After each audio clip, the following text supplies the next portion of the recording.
Yeah, welcome to LTC channel. I'm Stefan. I'm today in a very special site. I'm here in Mleiha in the Archaeological Centre, and I have the honor to interview today Mr. Tharindu. He's the Deputy Head of Operation and Tourism Development, and we're trying a little bit to put some light on what is actually happening here in Mleiha and what can guests find here in Mleiha.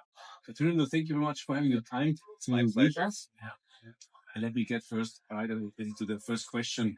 What is actually here the general vision and the strategy of Maleha in general? Because it's a huge development and you can see it, but tell us a bit more about it. 100%. Let's start off with some context, right? Please, yes. So Mleiha, I mean, we're in the middle of nowhere, right? But smack dab in the middle between both coasts, East Coast and West Coast.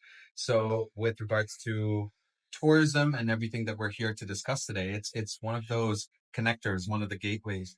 But then when you talk about all the stuff that's behind us, right? Yes. That was the case all the way back to 200,000 years ago.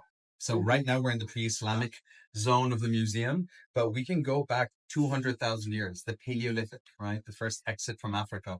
Our ancestors walked through here. So the base of archaeology in general in Mleiha is massive. We have Paleolithic sites, Neolithic sites, Bronze Age, Iron Age, and pre-Islamic history on top of itself, all within a 5 kilometer radius of the center itself. Right. No, I think this is very incredibly interesting because many people come to the UAE and nobody would ever think there's so much history. People in the UAE don't know. I grew up in Fujairah, Yeah. 20-minute drive from here. This archaeology has been going on since the 70s, and here we are stumbling across these things still, and that just talks about how much there is to find out in the UAE in general, and Sharjah as an emirate. It's tremendous what we have to showcase.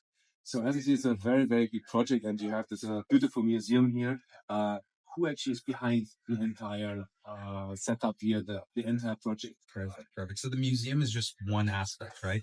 Sharjah Investment and Development Authority, who I work for, right? Are the people that have been sort of tasked with developing the central region, as with other sites in Sharjah. Mleiha is that one landmark site, right? Now to be a national park. You may have heard of the announcements as well with the immunity decree. We have 34 square kilometers being enclosed to not just preserve the history that I just mentioned, but the natural history of the space as well. So it's a true conservation area. 34 square kilometers. It has, from the tourism perspective, business units, not just a museum, but Mleiha Adventures, things like Sky Adventures, Paragliding Institute. We have Explorer Tours that does ATV drives, which I'll get into as well. Xquery, and all of our activities that we do with overnight stays and astronomy sessions and events for astronomical events. Tons school workshops. Just this morning, we had a school from Dubai, about 100 students all morning, just running workshops on fossil fun and things like that. So to put this into context, like from Dubai, how far are you more or less? I mean, we came here by our drive ourselves, but to give a little bit an idea, where and how far is it from Dubai? It's my daily drive. I live in Dubai, right? So it's accessible, it's reachable, right? It's about 45 minutes for me from town square, Qudra, right? Yes. But from the city itself, no more than an hour, 15 minutes. And if you are on a journey or a voyage to the East Coast, the best stopping point.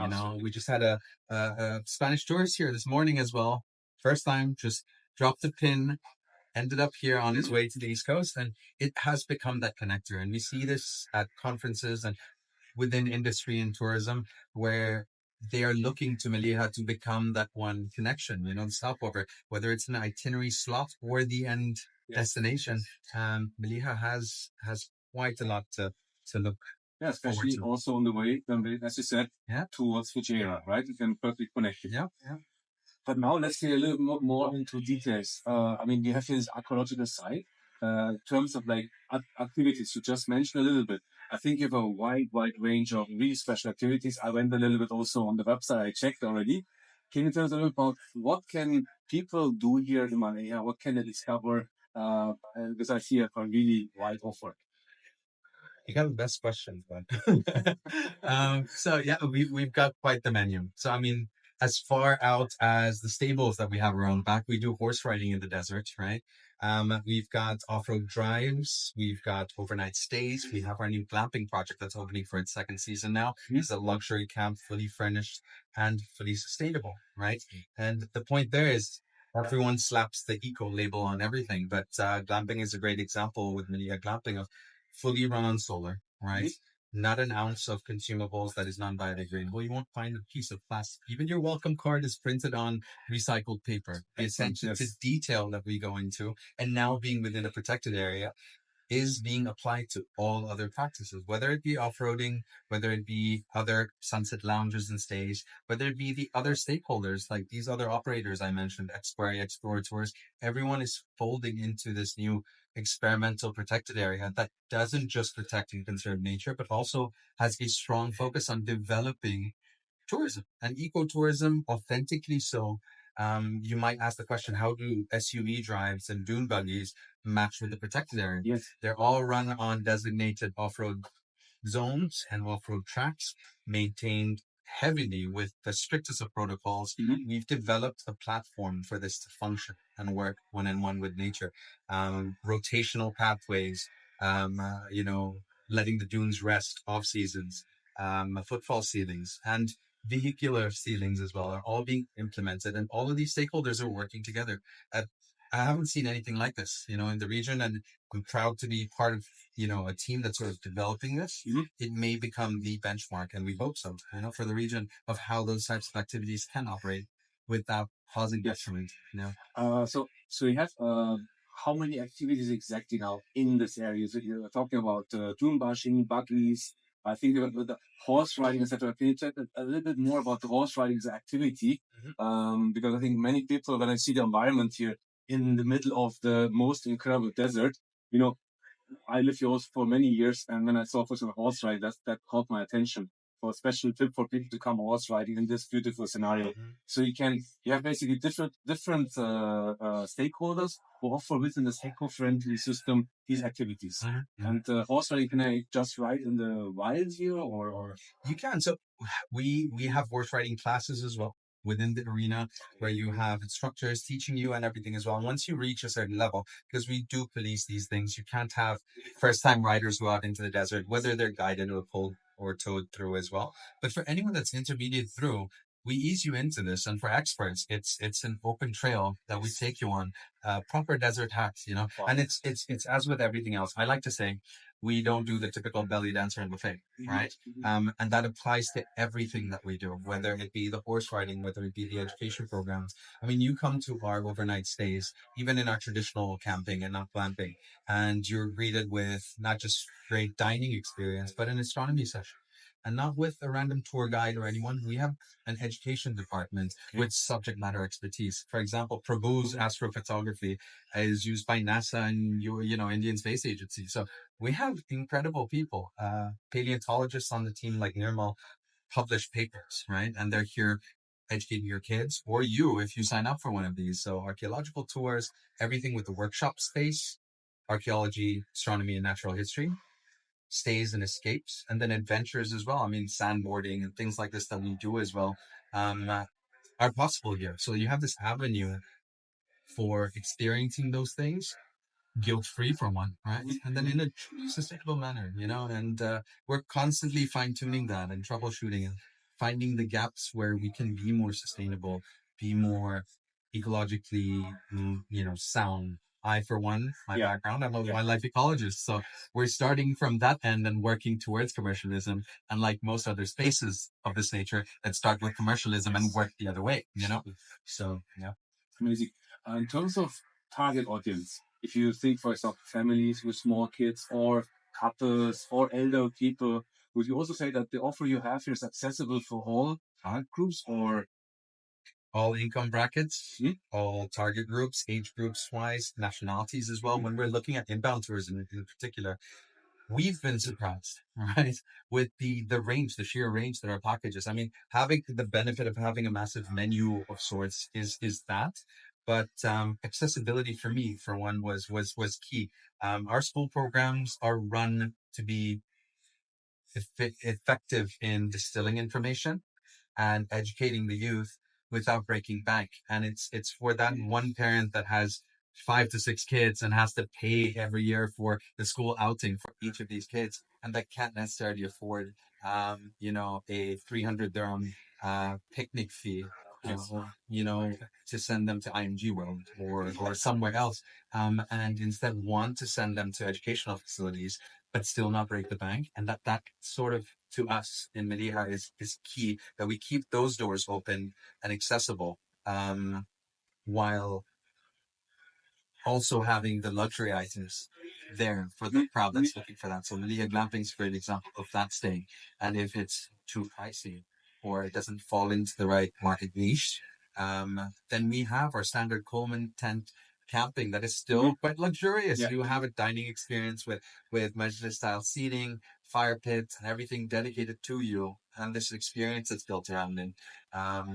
Yeah, I can see also that all the experiences, I mean, just look around here, everything is also with a lot of learning background. I have the feeling whatever activity I choose to do, I can take something away. Like, what would you see like the main takeaways from all these tours, like educational wise, like history wise? All of these tours are a little bit like English, something like that, when you experience them, right? 100%. Right. I, I like to say that everyone's got a pile of rocks that they're really into. And let me tell you about my pile of rocks. Okay. All right. Because it's pretty cool. And that's any conservationist, any person. And I think the main takeaway of Maliha is it's it's so profound in the sense that whether it be archaeology, astronomy, or natural history, it's just pointing to one thing, right? I mean, humanity has dwelled in this place from 200,000 years ago up to now on top of itself for a reason. It's like Malia's calling to us, right? The main takeaway would be dwelling in these cities that we dwell in today and being so detached from the earth, right? I talk about you don't know Maliha until you get that sand under your fingernails. That is it. It's this respite, this escape from the city. Yeah. And you get to experience UAE and Sharjah and Maliha authentically. And that's it. And if you're looking for that sort of experience, whether it be tourists coming in, trying to experience the UAE and actually experience it, not the glitz and glam, but Yeah. Yeah. the actual nature of the landscape, or the resident that wants to sort of reconnect. Maliha, Yeah, there's sounds exactly like that. And like Limmer, everything is, I guess, definitely covered by Dubai. But I think every tourist wants to see this balance and also discover the desert in the way I think you presented. Yeah. yeah. Thank you. Yeah, that is it. Why I ended up here. Yeah. Right. Amazing. That's why a lot of people that have sort of gathered and collected so organically. Our team is made up of such an organic gathering of individuals that just showed up here one day for something else. I showed up on a gala dinner at the end of a conference and was with Shuru a month later. Everyone has a story like that, and it's a calling almost. And we just want to bottle that and make it, take this very scientific, technical information, make it digestible to the layman so they can go, look at our pile of rocks. It's incredible, you know what I mean? And come and experience it and you'll love it too, you know? This is really nice. Very nice. Quick question on the discovery of this place now for guests. As we just talked about, I think not everybody, even people who live here, do not really know what's happening here. And I think a lot of the developments are also quite recent. And how can now people discover your activities? You have a website or a call center. I feel like the Archaeological Center in Malaya is kind of a meeting point from where tourists could start also.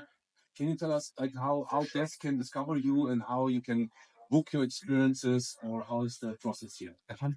So, the most common statement we get is, "How have we not heard about you guys?" Yeah, and we've been running for 8 years here in Maliha.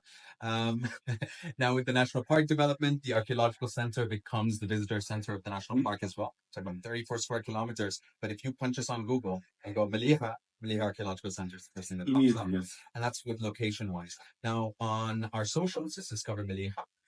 And on our website, it's discovermaliha.ae, and you can see our full menu there.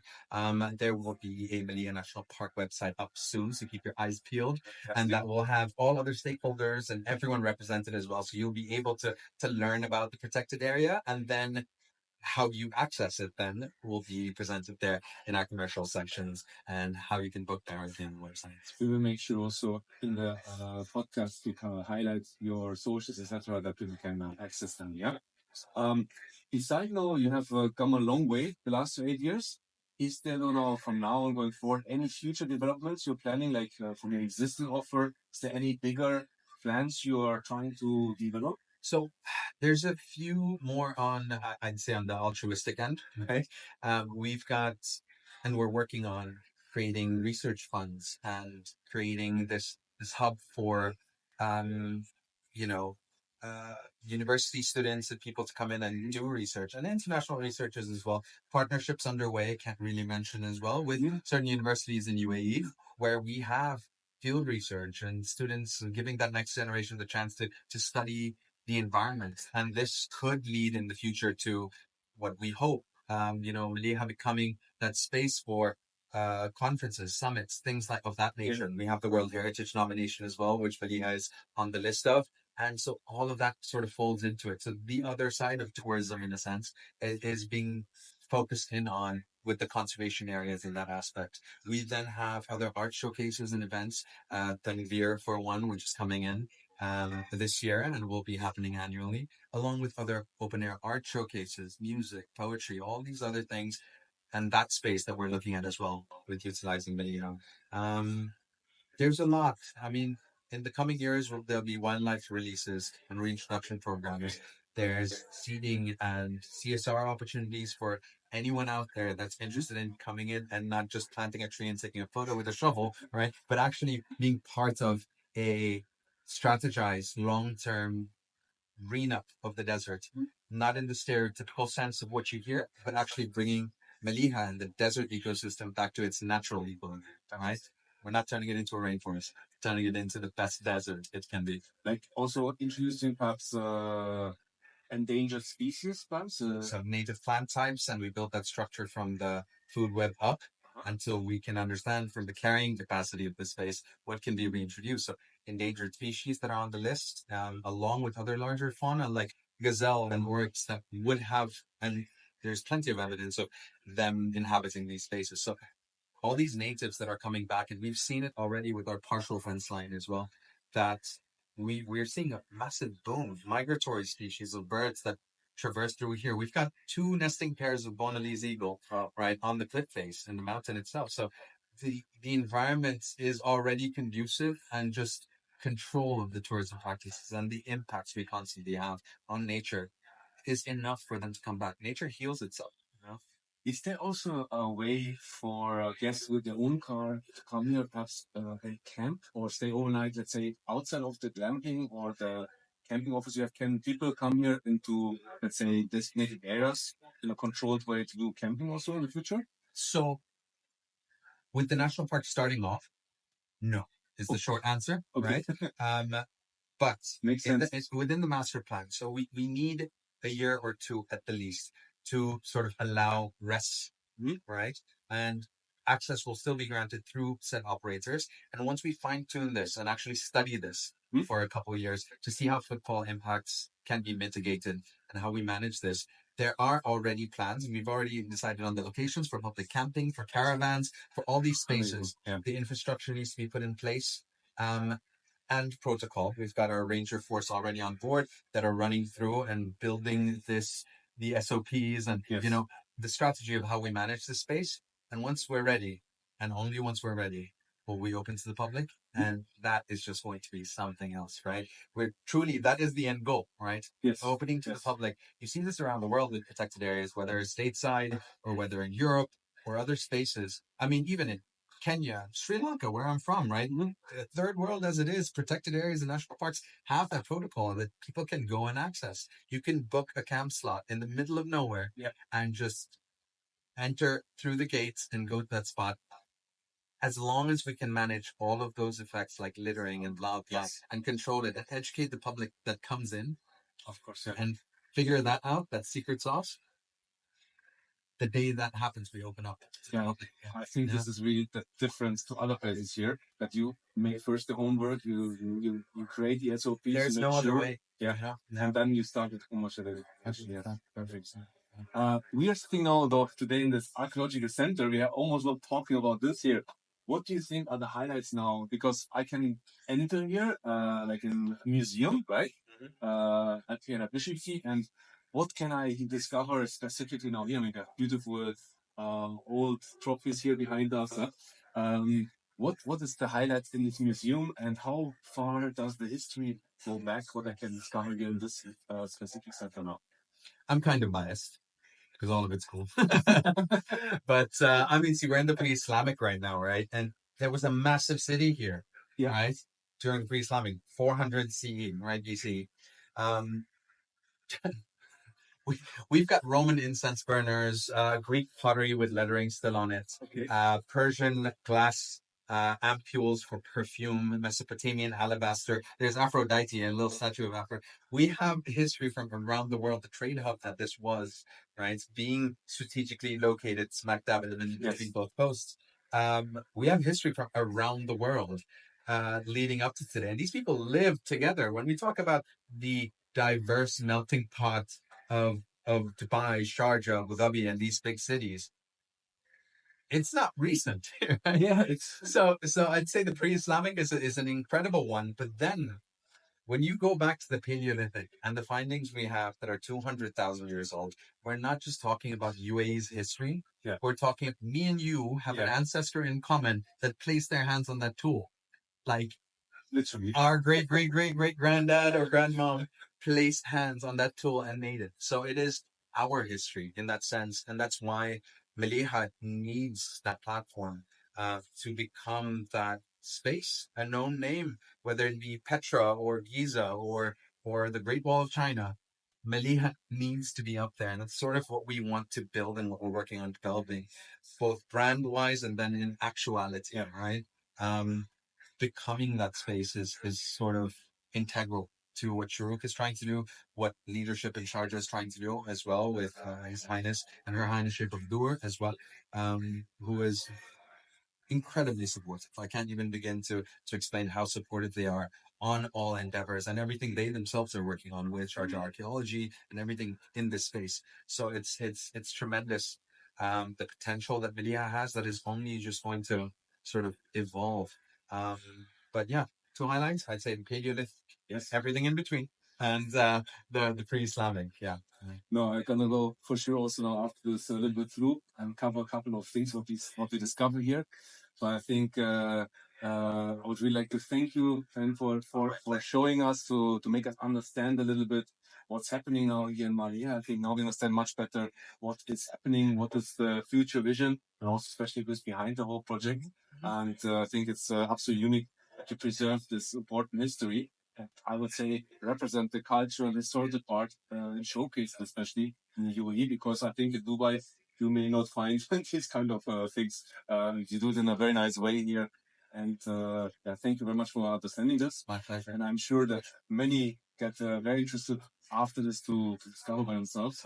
And we'll share, of course, all the details on the channel. Thank you so much for your time. And we're very excited to discover also all the other things which are happening here. Yeah? Thank you very much. Thanks, Thank you. Cheers.